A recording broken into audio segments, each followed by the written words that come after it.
YouTube రామరాజ్యం channel ప్రేక్షకులకు నమస్కారం. ఈరోజు ప్రధాన అంశం ముఖ్యంగా మోసం గురు అంతరిక్షంలో తప్ప స్టేట్ అయితేనేమి, లోకల్ అయితేనేమి, జాతీయం అయితేనేమి, అంతర్జాతీయం అయితేనేమి అంతా పులివెందుల రాజకీయ మోసం అనే అంశంపై విశ్లేషణ.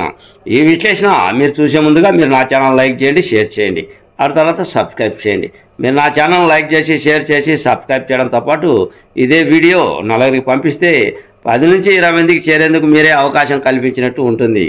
ఇక అసలు విషయానికి వద్దాం.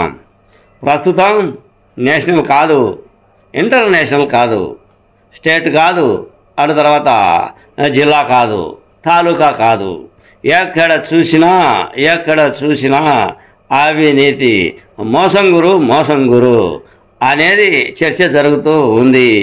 ఎప్పుడు ఎవరు అరెస్ట్ అవుతారో, ఎప్పుడు ఎవరు ఊచలు లెక్క కడుతూ వెనక్కి అదే జైలుకు వెళ్తారో అర్థం కాని పరిస్థితి.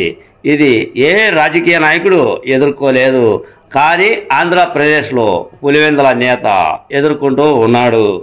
గత రాష్ట్ర ముఖ్యమంత్రిగా ఉన్నప్పుడు 5 ఏళ్ల క్రితం ఆయన ప్రభుత్వాన్ని శాసించాడు.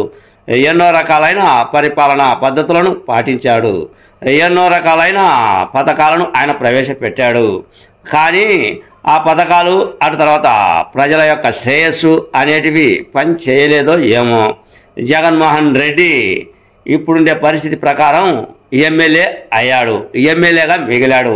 11 సీట్లతో ప్రతిపక్ష హోదా లేకుండా మిగిలిపోయాడు. ఇది పులివెందుల రాజకీయం.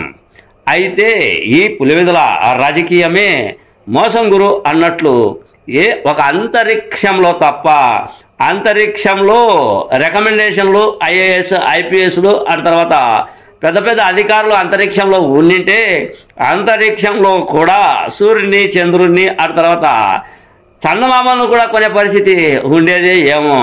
అంటే ఎంత వీలైతే అంత ప్రజలు మనకు పట్టం కట్టారు. ఆ పట్టంతో చటాపటాల్, ఇక్కడ కాదు అక్కడ కాదు, ఎక్కడ కడప జిల్లా కాదు, తాలూకా కాదు, అటు తర్వాత ఆంధ్ర కాదు, తెలంగాణ కాదు, అటు తర్వాత భారతదేశం కాదు, నేషనల్ కాదు, ఇంటర్నేషనల్ కాదు, ఎక్కడైనా సరే మనమే చట్టాపట్టాల్. మనకిచ్చిన పట్టా ఏంటి అంటే ఆంధ్రప్రదేశ్ ప్రజానికం మనల్ని ముఖ్యమంత్రిగా ఎన్నుకున్నారు. ఈ తెలివితేటలు నాకు తప్ప ఎవరికి లేవు అన్నట్లు పులివెందుల రాజకీయం, శాసించే రాజకీయం మొత్తం పులివెందుల, అటు తర్వాత జిల్లా, అటు తర్వాత స్టేటు, అటు తర్వాత ఇతర స్టేట్లు, అటు తర్వాత నేషనల్, ఇంటర్నేషనల్ వరకు ఎదిగాయి. ఎక్కడ ఎదిగింది అంటే అభివృద్ధిలో కాదు, మోసంలో. ఎక్కడ చూసినా హత్య రాజకీయంలో మోసం. ఇది దేశం వరకు వెళ్ళింది. కార్ల రాజకీయంలో మోసం. ఇది తెలంగాణ రాష్ట్రం వరకు వెళ్ళింది. అటు తర్వాత నేషనల్ అంటే జాతీయ విషయంలో కూడా సుప్రీంకోర్టు వరకు వెళ్తూ ఉన్నారు. అంతర్జాతీయ విషయం కోర్టు వరకు వెళ్తూ ఉన్నారు. ఈ తతంగం, ఈ మోసం అంతా ఎవరి చుట్టూ తిరుగుతుంది అంటే వైఎస్ జగన్మోహన్ రెడ్డి చుట్టూ తిరుగుతుంది.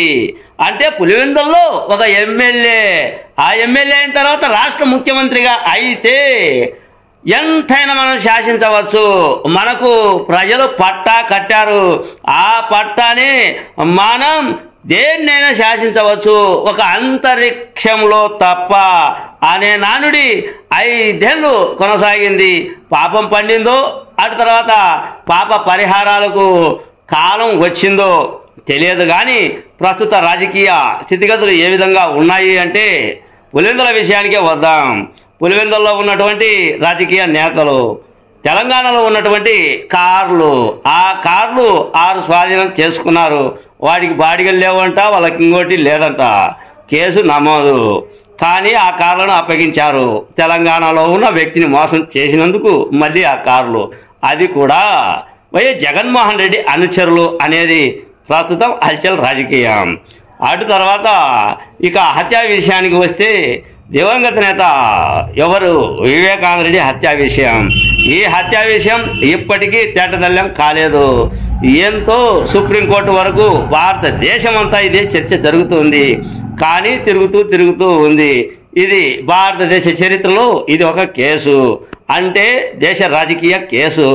అటు తర్వాత రాష్ట్ర రాజకీయ కేసు అంటే కార్ల కేసు, తెలంగాణ రాష్ట్ర కేసు, అటు తర్వాత ఆంధ్రప్రదేశ్ రాష్ట్ర కేసులు, 1 కాదు 2 కాదు, గంజాయి, అటు తర్వాత మద్యం, అటు తర్వాత ఏవేవో కేసులు ఉన్నాయి. ఇటువంటి కేసులు ఎదుర్కొంటూ ఉన్నారు. అటు తర్వాత ఇవి కాదని, తాలూకా కాదని, జిల్లా కాదని, స్టేట్ కాదని, ఇతర స్టేట్లు కాదని, నేషనల్ అదే భారతదేశం కాదని అంతర్జాతీయ కేసులు, అదే విద్యుత్ సంబంధించిన కేసు. దానికి ఈయనకు ఏది విద్యుత్ సరఫరా విషయంలో 1750 కోట్లు. ఇది మొత్తం అంతా కూడా అంతర్జాతీయంగా పెద్ద చర్చ జరుగుతూ ఉంది. రేపు మాప అరెస్టు అంటూ ఎన్నో సోషల్ మీడియాలో పుంకాలుగా వార్తా కథనాలు వస్తూ ఉన్నాయి. ఈరోజు కూడా మన రాష్ట్ర ముఖ్యమంత్రి అయినటువంటి నారా చంద్రబాబు నాయుడు గవర్నర్ను కలిశాడు అని ఈ కేసు విషయంగానే అంటున్నారు. ఇది నిజమో అబద్ధమో తెలియదు కానీ మొత్తానికి ఆంధ్ర రాష్ట్ర రాజకీయం అంటే ఒకరు వాళ్ళే పులివెందుల నేత, ఎమ్మెల్యే, గత రాష్ట్ర మాజీ ముఖ్యమంత్రి అయినటువంటి వైఎస్ జగన్మోహన్ రెడ్డి. తాలూకా కాదు, జిల్లా కాదు, స్టేట్ కాదు, ఇతర స్టేట్లు కాదు, దేశం కాదు, ఇతర దేశాలు కాదు, ఇంటర్నేషనల్ వరకు మోసాలు. ఇది ఎవరి చేత అవుతాదో తెలియదు కానీ రాష్ట్ర ప్రజల చేత అయ్యింది. ఏంటి అంటే మన జగన్మోహన్ రెడ్డి మంచి పరిపాలన ఇస్తాడు అని మంచిగా ఎన్నుకున్నారు ఆంధ్ర ప్రజానికం. ఆ ప్రజానికం ఓట్లు వేసి 151 పైగా సీట్లు గెలిపించారు. ఆ సీట్ల ఫలితమే, ఆ పట్టా ఫలితమే మొత్తం అంతా కూడా చట్టాపట్టాలు అయ్యి ఇప్పుడు చట్టాల చుట్టూ తిరుగుతుంది. ఇది ఏ రాజకీయ నాయకుడు చేయలేని సాహసం అనేది నా ఈ చిన్న వీడియో.